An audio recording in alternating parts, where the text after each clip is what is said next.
Eh bien, bonjour, bonsoir à toutes et à tous, bienvenue sur ActuGone, la chaîne ActuGone. On n'a pas encore d'intro d'ailleurs, je viens d'y réfléchir, bon bref, on le mettra dans la vidéo, ça va être drôle.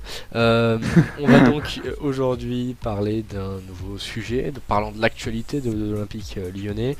On parle d'une rumeur qui devrait bientôt être officielle, la rumeur comme quoi l'Olympique lyonnais tenterait de se rapprocher du Sporting Club Farense, qui est un club portugais, l'Olympique Lyonnais qui, on le sait, a envie énormément de s'allier avec plusieurs clubs. On le voit avec par exemple des académies, l'Apple Academia au Brésil, avec l'Académie Mohamed V, je crois, ça doit être au Maroc si je Oui, ne c'est dis pas de ça. bêtises, avec le Dakar Sacré-Cœur, qui est d'ailleurs en première division sénégalaise, et l'Olympique Lyonnais dans cette volonté de continuer avec par exemple des clubs comme Bourg-en-Bresse, d'avoir des clubs satellites dans lesquels l'OL peut envoyer ses joueurs. La dernière rumeur qui remonte à assez longtemps déjà, puisqu'il y avait déjà eu des premières rumeurs au fin du mois de janvier. Mm. C'est donc que l'Olympique Lyonnais voudrait se mettre en partenariat avec le Sporting Club de Farense. Je n'ai pas présenté la personne qui y a avec moi, parce que c'est vrai que je ne suis pas tout seul pour parler de ce sujet-là. Il y a Clément qui est avec moi. Salut Clem. Salut Melt, salut tout le monde. Bon, toi tu vois comment tu vois ce partenariat? Tu le vois d'un bon oeil ou d'un mauvais oeil? Moi, honnêtement, ce partenariat, je le vois d'un très bon œil. Franchement, déjà, d'avoir un club en première division dans un championnat européen, c'est vraiment une bonne occasion pour les joueurs en fait de vraiment se mettre au niveau. Surtout dans un championnat qui est pas le meilleur en Europe, enfin qui fait pas partie des 5 grands championnats, mais c'est vrai que le championnat portugais, il y a quand même des grosses équipes. Et ça peut permettre d'envoyer des joueurs en prêt et qui se mettent bien au niveau d'un championnat européen pour permettre ensuite de revenir à l'OL et d'être un peu plus au niveau que par exemple en National 2 où là le niveau est très très moindre. En plus, le fait que ce soit en première division et c'était même pas sûr qu'il soit en première division, bah, du coup ça permettra peut-être de jouer contre des équipes comme Porto, des équipes comme Benfica, des grandes équipes qui donc pourront former en fait nos joueurs. Et moi, je trouve ce partenariat qui peut être très intéressant. Ouais, c'est d'autant plus vrai. Voilà, j'ai pas exactement parlé du club de Farense parce que je voulais te présenter et lancer un peu la discussion. Farense, c'est un club qui est basé au club enfin, à la ville de Faro. Faro qui Mm. est au sud vraiment du Portugal. Pourquoi pas avoir un partenariat avec ce club-là, pourquoi pas être un futur endroit pour aller faire des matchs amicaux, aller faire des tournées lorsqu'il faudra débuter les débuts de saison. Pourquoi pas, ça peut être Mm. une idée également.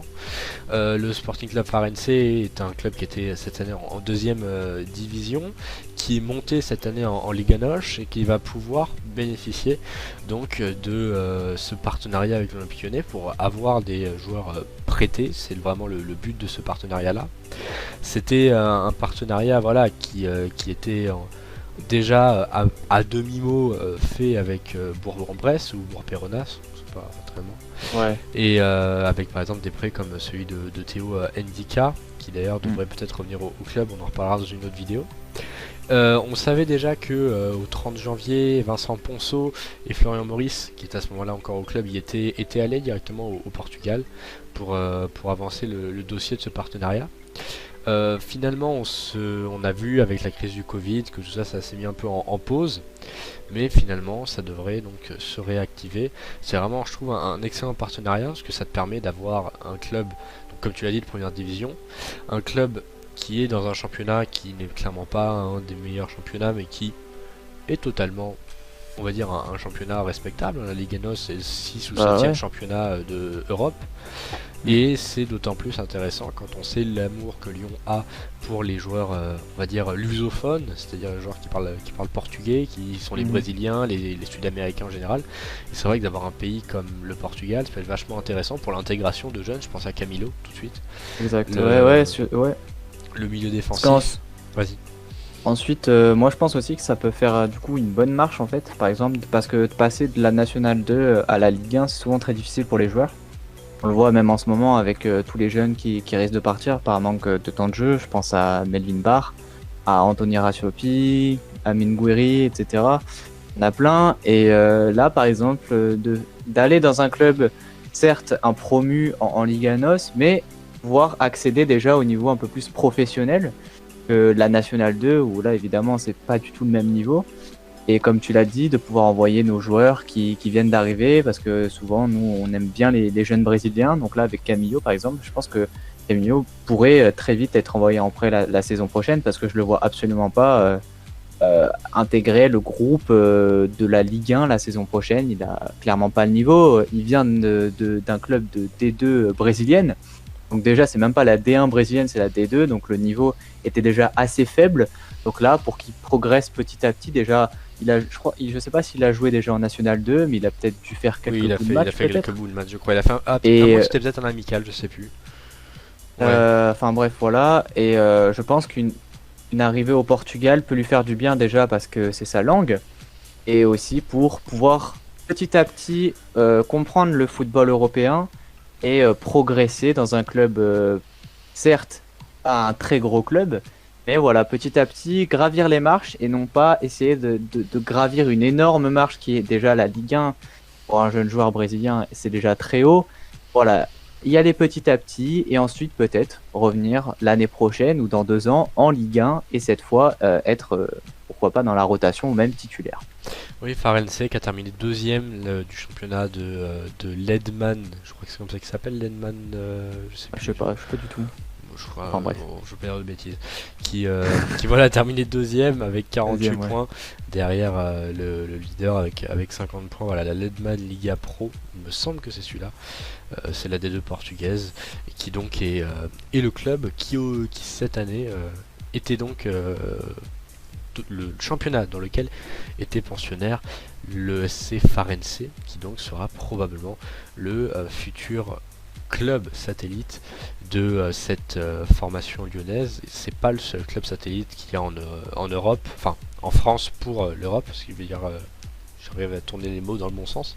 Par exemple, je sais que le club de Lille est partenaire avec Belenenses, et qu'il y a pas mal, ouais, et que il y a pas mal de liaisons, surtout avec des clubs comme d'un côté Lyon qui est très lusophone avec Juninho, etc., mais également à Lille avec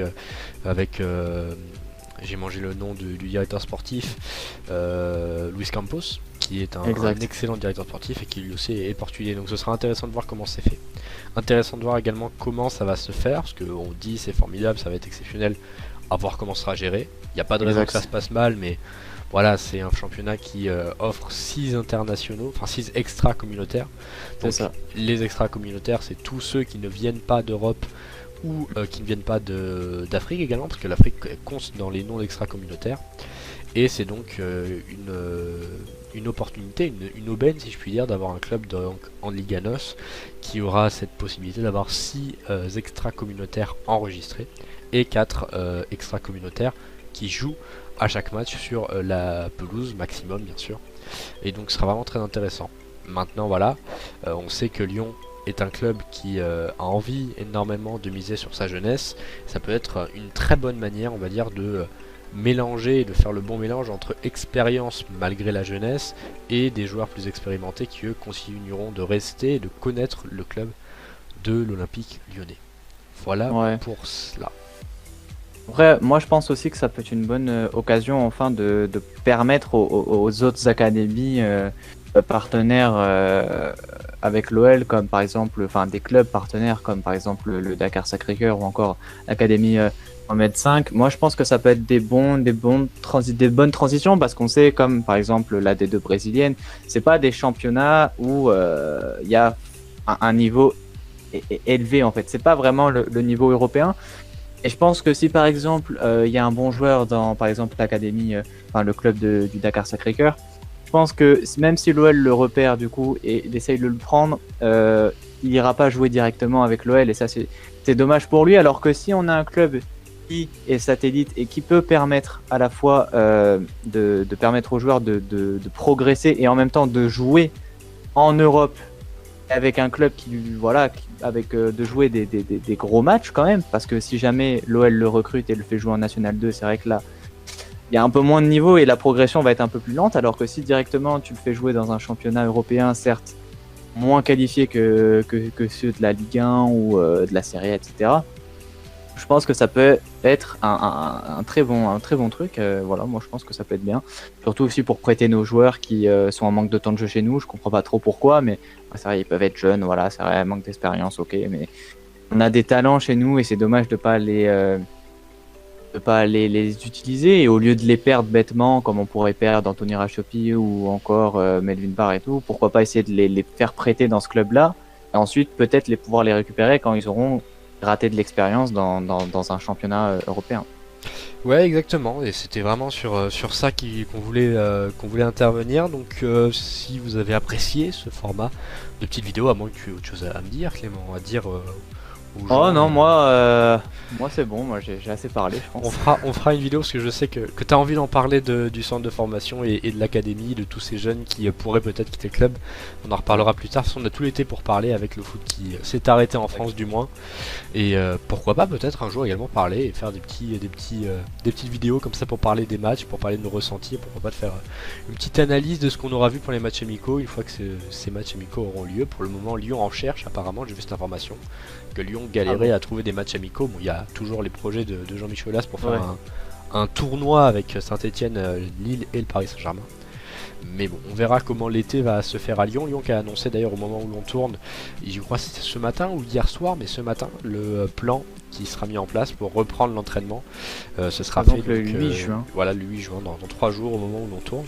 Donc c'est vraiment très très intéressant de voir la manière dont les choses vont s'organiser. En attendant, on vous invite à cliquer sur le pouce bleu, à partager la vidéo avec vos amis, vous abonner à la chaîne, activer la cloche, bref, tout le tintouin habituel si je puis dire. Et nous, on espère vous revoir, vous réentendre, enfin être avec vous en tout cas pour parler de l'actualité de l'Olympique Lyonnais sur tous nos réseaux, sur le compte Twitter d'Actugone, @Actugone avec un S à la fin me semble-t-il.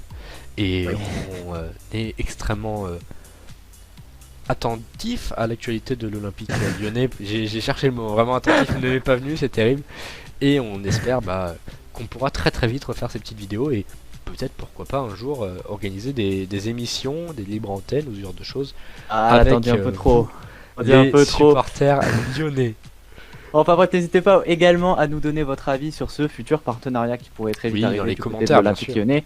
Commentez, dites-nous encore votre avis sur comment ça se passe pour les vidéos, si vous aimez bien le format, etc. Donnez-nous votre avis, c'est super important pour nous améliorer, etc. Enfin bref, on vous laisse, voilà. Je te laisse le mot de la fin, Mel. Et bien le mot de la fin ce sera Farense, voilà. Allez, au revoir. À bientôt.